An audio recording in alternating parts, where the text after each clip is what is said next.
Hey everyone, today we are going to be making zero waste paper towels tissue box edition. You can totally use this for your own paper towel roller. I just personally think they look really cute in a tissue box. Here are the materials, so feel free to pause. And here are some measurements. These are for a square tissue box, but they can totally work for a rectangular one. So you're going to start out by laying out your fabric. I'm using a rotary cutter to cut up my strips, but you can totally use scissors. And you're just going to cut them into strips first and then into little squares. I'm actually using half a yard for this tutorial, but you'll want to use a full yard if you plan on filling up the full tissue box.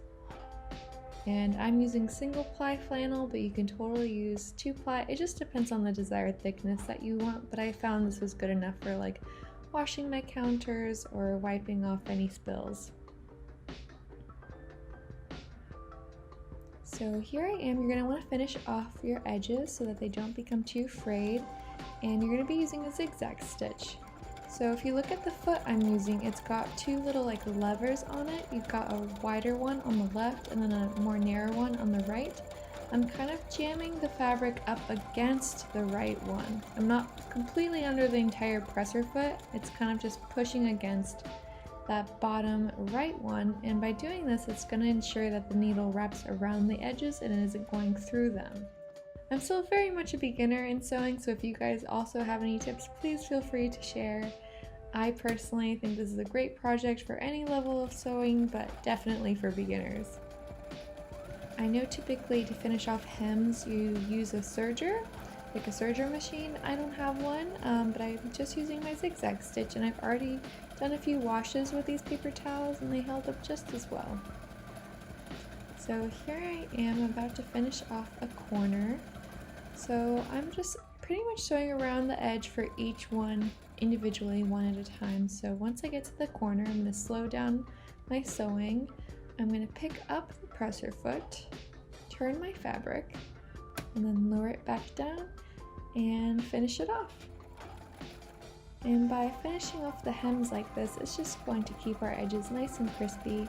You can totally hand sew this. You would just be doing like a zigzag stitch on your hem. It would just probably take a little longer.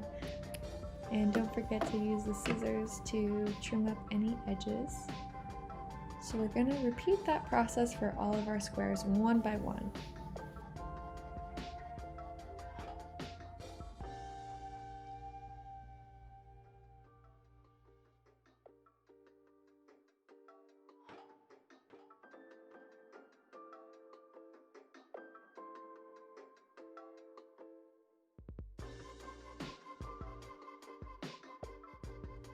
Here I am just doing a test to make sure the folding actually works, and oh my gosh, it does. I was so excited when I figured that out.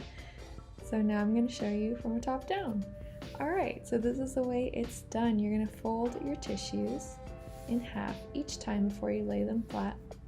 And like I said, this is for a square tissue box, but I'm sure this type of pattern folding works just as well for a rectangular tissue box.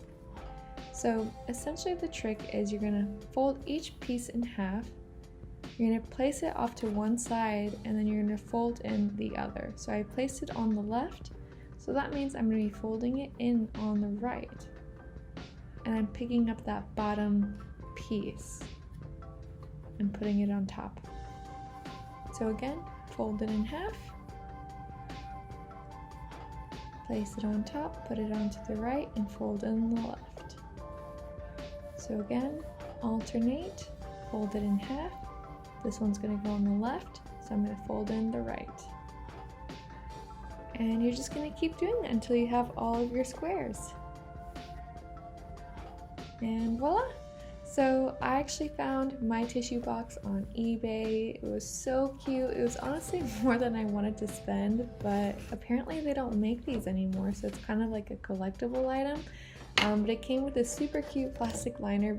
Like I said, you can use any tissue box. You can even repurpose your old like cardboard ones, whatever you prefer. Or you can put it on a roll, like I said. I just think the tissue box is like a really cute way to present them. And I take it out at the end, make sure I can reach for it. And here's the finished product. Thank you so much for watching, guys. This is my first YouTube video, so if you enjoyed and were able to follow along, please like it and leave a comment and subscribe. I'm going to be posting some more tutorials. But yeah, thanks so much for the support. Have a great day.